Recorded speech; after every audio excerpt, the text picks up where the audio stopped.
यहाँ पर जो मानव श्रृंखला निकाली है, सरकार का आपको क्या संदेश है? देखिए, झारखंड एक स्वाभाविक राज्य नहीं है, ये आंदोलन का उपज है। हमारे जो पूर्वजों ने झारखंड राज्य को लड़ाई के दम पे अपना भाषा संस्कृति के आधार पर यह अलग हुआ है। और आज हमारे बीच जो झारखंड सरकार है, हम लोग के बीच में जो बाहरी भाषा मांगे भोजपुरी तो हमारे और थोपना चाहते हैं, जिससे हम लोग विरोध करते हैं, क्योंकि हमारा भाषा अलग है, संस्कृति अलग है। और जो बाहर का जो भोजपुरी बोलने वाले मांगे बोलने वाले हैं, उनका भी अलग संस्कृति है। इसलिए कहीं कहीं से लोग मेल नहीं खाता है। हम लोग को झारखंड में जबरदस्ती अपने काम करें, जिससे हम लोग विरोध करते हैं। और आज का जो मानव श्रृंखला था, उसका विरोध में था, ऐतिहासिक था। आने वाला दिन में इससे भी बड़ा आंदोलन होगा अगर सरकार अपना फरमान वापस लेंगे। हम लोग अबुआ दिशुम अबुआ राज बोलते हैं और कहीं ना कहीं हम लोग हमेशा अपनी भाषा की बात करते हैं, लेकिन अपनी भाषा में कभी भी कोई डिबेट नहीं करते हैं, ना कोई बात करते हैं। तो आज आइए हम आकाश टूडू जी से बात करते हैं। और आज हम संथाल के लोग बोलते हैं ना कि आज हमारे ये में हमारे जो मुखिया आज देश का राज का बैठे हैं वे हैं एक संथाल से, और संथाल में केवल ढकने का काम किस तरह से किए हैं आज हमारे आकाशदा अपने संथाली भाषा में आप लोगों को समझाएंगे। और संथाली भाइयों से आग्रह है कि इसको समझे और इन भावनाओं को समझे जो हमें एक आदिवासी नाम से क्यों ठगा जा रहा है और कैसे ठगा जा रहा है। तो दर्शक को जो है कहीं कभी झारखंड अब बड़ा जो अब नुतुम चनवा अलग कना 15 नवंबर 2000 झारखंड निर्माण हुई ना ओना बाद लगातार मुख्यमंत्री अबोरन भी को तहेना होम हुई मुंडा हुई या फिर संताल हुई जो तो को तहे कना और आबो लगी उनको दिना को कमी करा ओना आबो प्रथम रे नेल से प्रथम तो जो तो को पहिल नोडेरना जहाँ स्थानीयता नीति कना ओना परिभाषित चाहिए और ओना बाद भी आबो उपरूम ओंडे को एहबो कना ओंडे को आबो एहबो आबो जे आबो उपरूम दो झारखंडी लेकाते हुई ना किंतु ओना मूल कथा की ओंडे को केचेत कदा तोपा कदा ओनाते ओना आबो हक अधिकारी बांग दो आबो नौकरी चाकरी रे बांग दो खेती किसानी रे बांग दो दुकानदारी रे बांग दो ठेकेदारी रे पाते हो आबो जगह बाबो नाम दाड़िया दोसर कथा जे नितो जा नवा भाषा रना आंदोलन हुई ना तेहेन ओना आंदोलन रना दो निया की माने कना जे भाई कोई ओकारेन कनाय ओंडे उनिया उपरूम हुई चाहिए।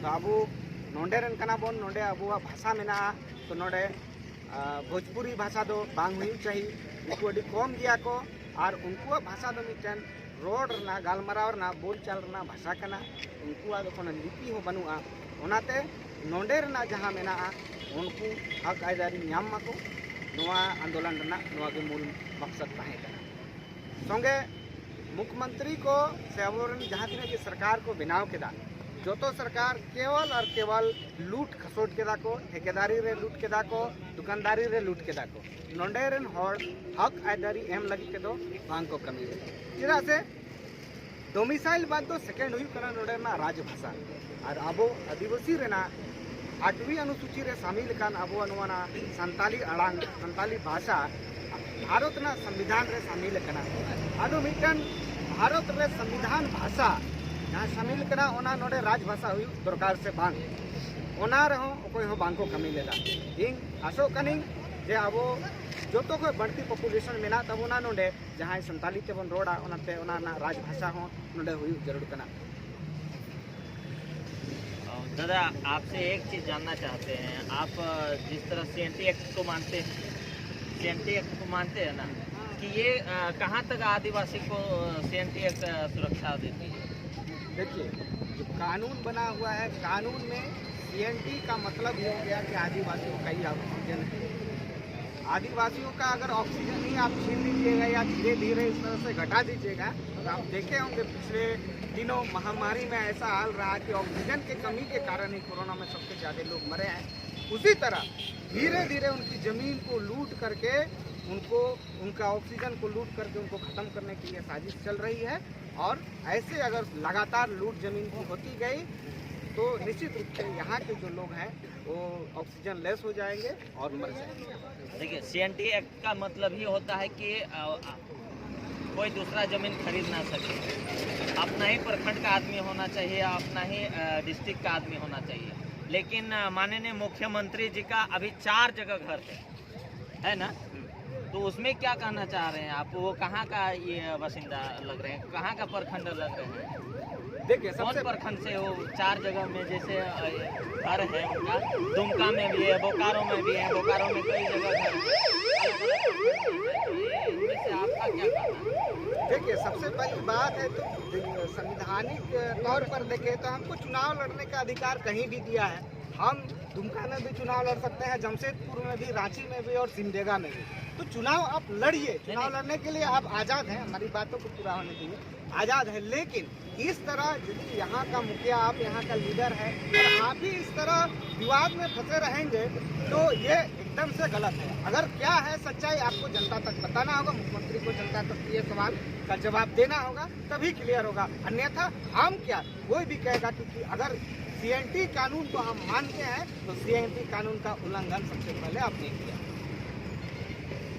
यही हमारा भी क्वेश्चन था कि आपका मुखिया ही आज जो है, झारखंड का मुखिया ही अगर यदि CNT एक्ट का उल्लंघन करता है तो आप बाहरियों को किस तरह का दोष दे पाएंगे?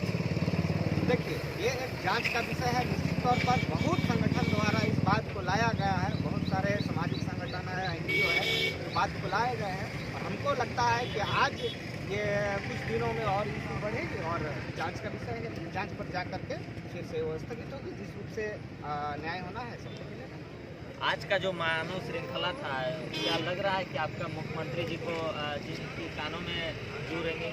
देखिए, ये आंदोलन जब गाहट थी उसी समय से खबर है और ये केवल मुख्यमंत्री के कान तक नहीं जाने वाला है, उससे भी ऊपर जाएगा। देश में ये बहुत बड़ा परिवर्तन का एक समय है। एक समय हम लोग देखे हैं झारखंड में, जब हर 25-30 साल में एक बड़ा आंदोलन होता है और वो लगता है झारखंड अलग आंदोलन के बाद कोई झारखंड में बड़ा आंदोलन नहीं हुआ। एक बार डोमिसाइल के बाद ये हुआ। वो लगता है कि ये फिर से युवा जग गए हैं और नए आंदोलन अपने अधिकार के लिए करेंगे और परिवर्तन होगा और सरकार को इस विषय पर झुकना ही पड़ेगा। युवाओं को क्या संदेश देना चाहते हैं अपने माध्यम से? देखिए, युवाओं को क्या, सभी को यही हम संदेश देना चाहेंगे, हम अपनी लड़ाई खुद आपको लड़नी होगी। आपके लिए कोई पड़ोसी आके आपके हक और अधिकार की लड़ाई नहीं लड़ेगा। इसीलिए सभी युवाओं से हमारा ये अपील रहेगा कि आप खुद अपनी लड़ाई लड़े। हमारे जैसे साथी, आपके जैसे अगर साथी मिल जाए तो हर लड़ाई को हम लोग जीत सकते हैं। चलिए, धन्यवाद दादा। और एक ये है, डोमिसाइल के बारे में बात करना चाह रहे हैं। वहाँ मूल निवासी का भाषा है। हमारा दिक्कत यहाँ हुआ जब भारत समाज में इसको लागू किया तब हमको दिक्कत हुई है ना, कि यहाँ मूल निवासी का भाषा नहीं है, तो हमारा जो अधिकार उसी पे लोग हम उसको विरोध नहीं कर रहे हैं कि जहाँ डालते गढ़वा पलामू लागू किया हमको कोई आपत्ति नहीं है ना। अगर वो लोग यहाँ के मूल निवासी रहते तो यहाँ तो लागू हो जाता है। यहाँ उनका कुछ कहना है कि हम लोग 30-40 साल से हरा रहा है, 30-40 से 80 साल से तमिल लोग रह रहे हैं, पंजाबी लोग रह रहे हैं जमशेदपुर में। वहाँ वो लोग कहीं अपने भाषा को बोलते हैं हमका स्थानीय भाषा बना दे। वहाँ पर ऐसा नहीं है। जो जहाँ पर मूल निवासी का भाषा है, असम भाषा, वही वहाँ का स्थानीय भाषा होता है ना। उसी टाइप के जैसे और अंगिका आपके डालते संथालपुर का 6 जिला में जो लागू किया है वहाँ गलत है। खाली गोड्डा में शायद आंशिक रूप से वहाँ बोला जाता है, तो आंशिक रूप से वहाँ पर खाली गोड्डा में लागू किया जाए। ये तो हो गया भाषा का, इसका संशोधन हो जाना चाहिए, उसके बाद शांति हो जाएगा। और ये जो स्थानीय नीति बहुत सा प्रवासी लोग और जो इसका विरोधी लोग हैं, स्थानीय नीति का विरोधी लोग बोलते हैं कि झारखंड 1932 को बावला लागू किए थे बावला मरांडी, तो हाईकोर्ट रिजेक्ट कर दिया। हाईकोर्ट रिजेक्ट नहीं किया और वो बावला मरांडी उनका कहना है कि बावला मरांडी इसी मुद्दे पर गिर गया था। ऐसा बात नहीं है। बावला मरांडी गिरे थे 7 तो जो स्वार्थी मंत्री जो अपना स्वार्थ उसका पूर्ति नहीं हुआ, इसलिए बावला मरांडी गिरा, ना कि डोमिसाइल के लिए गिरा था। डोमिसाइल तो स्वतः आंदोलन था, जिस प्रकार ये भाषा आंदोलन था, पुकार में स्वतः आंदोलन है। स्वतः भी कोई नेता नहीं है। अगर कोई नेता बोलता है तो ये गलत बात है। कोई नेता नहीं है, स्वतः आंदोलन खुद से लोग आया है। उसी टाइप का डोमिसाइल 2002 में वो भी स्वतः आंदोलन था। उसी है ना, ये हुआ सौदा आंदोलन। अब रहा है कि अब परिभाषित करने का, अब जो सरकार को समझ में नहीं आ रहा है या समझ में नहीं आ रहा, चुपचाप है। अब उसका जो आसपास का जो पीए रखा है सब तो बाहर प्रवासी लोग हैं, तो वो तो सही सुझाव देंगे नहीं उनको। तो उनका हम लोग सुझाव आपके माध्यम से वहाँ तक पहुँचते तो हम लोग सकेंगे नहीं, हम लोग बात सुनता नहीं है। तो हम लोग आपके माध्यम से अगर बाजू आपका ये सशक्त माध्यम अगर जाता है उनके कान पे, तो मैं कहना चाहूँगा कि स्थानीय नीति परिभाषित करना कोई बड़ी बात नहीं है। पहला क्या है कि पहला पॉइंट होगा कि अंतिम सर्वे ऑफ रिकॉर्ड जो खतियान है वो हो गया। और एक हाईकोर्ट क्या बोला, रिजेक्ट नहीं किया, हाईकोर्ट को पुनः परिभाषित कीजिए। तो पुनः परिभाषित ऐसा कीजिए कि आप जो एक कट ऑफ डेट कीजिए, आपका कुछ कट ऑफ डेट नहीं है तो कट ऑफ डेट तो जो कि आज़ादी के बाद होना चाहिए। आज़ादी के बाद 1951 का जनगणना का सूची या 1952 का मतदाता सूची को कट ऑफ डेट मानिए और आप स्थानीय नीति को लागू कीजिए। वहीं पर आपका कोई दिक्कत नहीं, कहीं आपको हाईकोर्ट में ही नहीं होगा, गिरेगा नहीं। कोई हाईकोर्ट जाता भी है। आपका नाम? मेरा नाम रंजीत मल्लिक। कहाँ से है? हम बहादुरपुर चार से।